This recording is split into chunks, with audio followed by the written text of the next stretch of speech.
Hey guys, welcome back. I'm making another video today because the last video I made was so rushed and so poorly put together that it made no sense.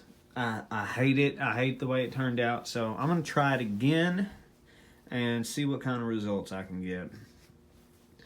Now, I'm probably going to delete the last video, the video where I talk about this machine, simply just because like I said, I don't like the way it turned out. I didn't go through a lot of stuff like I wanted to, but I mean, the thing only got 6 views. So first and foremost, I'm just gonna welcome you to my channel and thank you for viewing.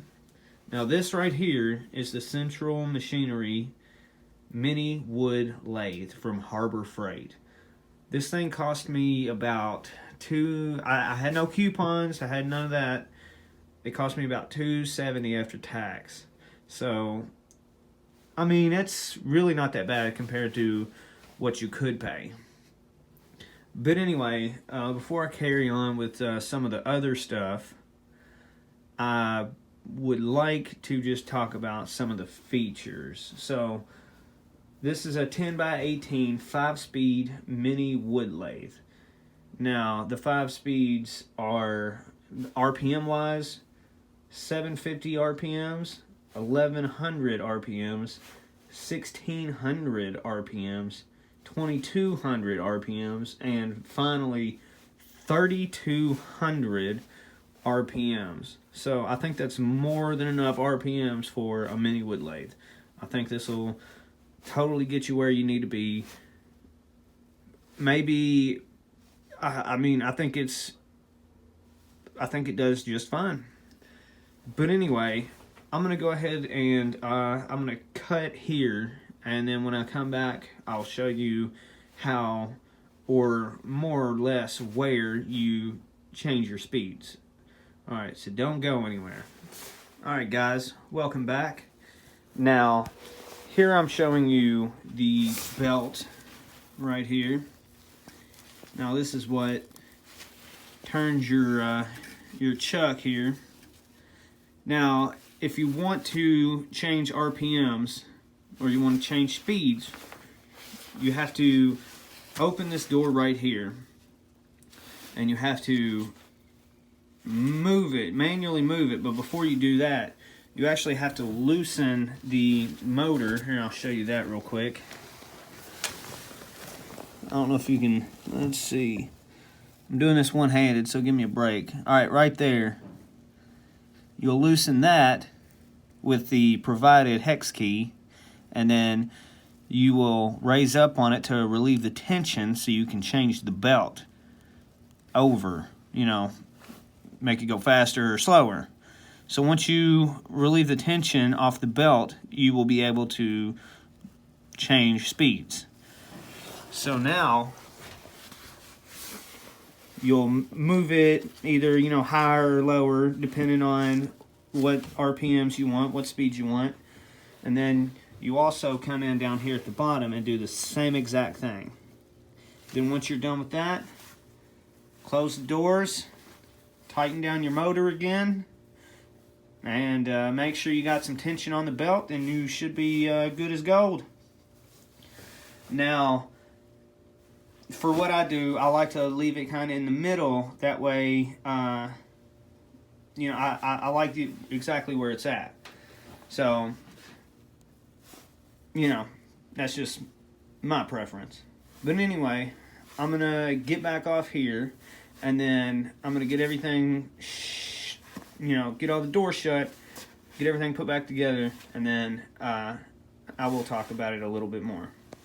Alright guys, welcome back again. Well, not really welcome back, but bringing you back in to talk a little bit more about this thing. Also, sorry if you hear a lot of rustling. I'm wearing a very thick jacket because it's cold and snowing. So, anyway, you have your 3-inch faceplate right here, and you know, you got holes right here, so you can actually screw on your project that you're working on, and that'll hold it while you spin.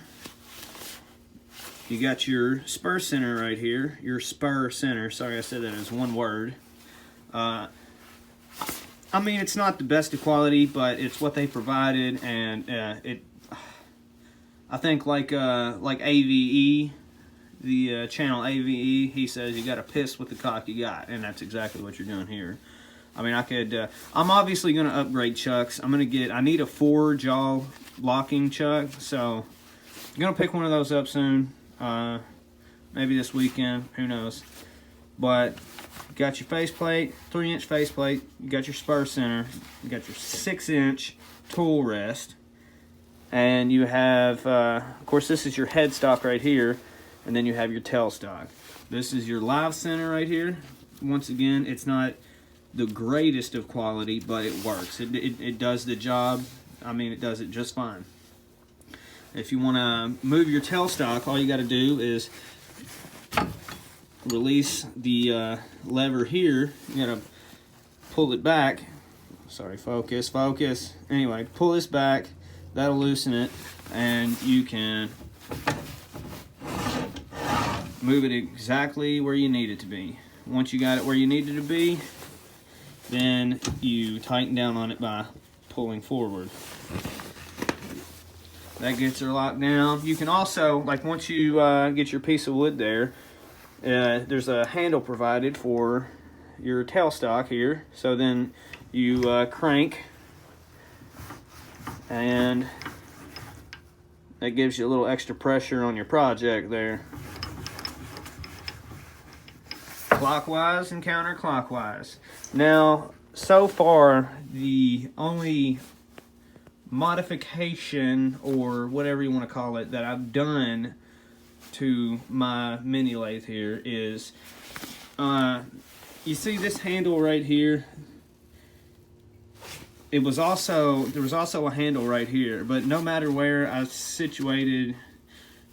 placed my tool rest, the handle was always in the way.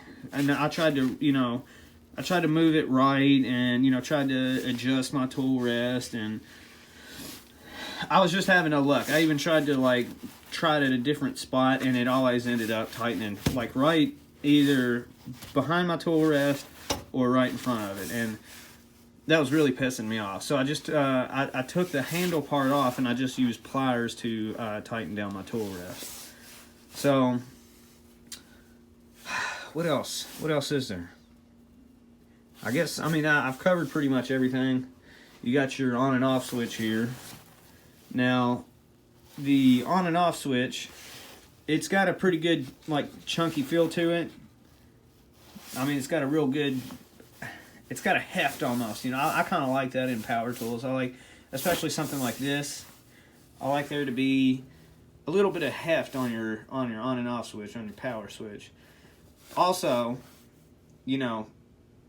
I don't know if this matters to you or not, because it doesn't matter to me, but the little locking key here, this bitch does not come out. Not on this one. I don't know if maybe other ones do, but this thing, no matter how hard I pull, no matter how deep I get my fucking fingernails in there, it does not come out. So, that's also maybe something to think about. The fit and finish on it is not the best, but you also get what you pay for. Overall, I think it's fine for what it cost. Let's see. $270. You can easily buy one of these for $600-700. So I'm not gonna bitch. But like I'm talking about, you got a little couple of chunks taken out. Even when I was using it the other day, there was some paint. There was some paint on the inside that was falling out. Not that big of a deal for me.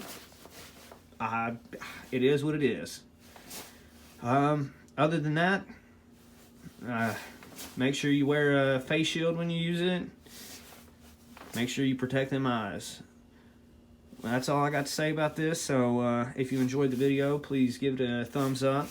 Maybe think about subscribing for more videos. If you want to maybe see me use this thing, let me know in the comments. I'm still learning.